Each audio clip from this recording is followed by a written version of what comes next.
sorry I didn't get recorded very well, but we ended up getting the trailer done as it's going to get.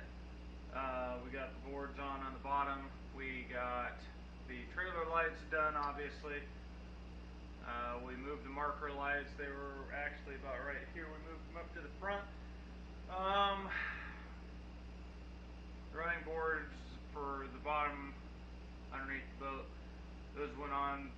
Took a while longer than I thought it would take. Actually, doing everything always takes way longer than you planned on it.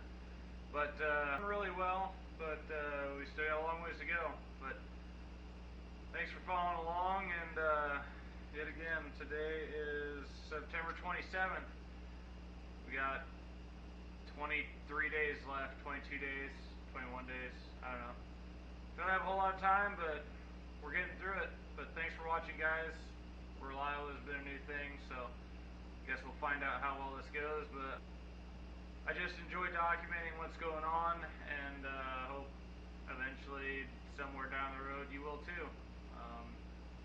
If anything, my family enjoys watching this, and I just wanted to bring along and share it publicly, and if other people like watching it, then there you go. But I really appreciate people watching, and it's a lot of fun. So, but thanks for watching, guys. Take care. Have a good night.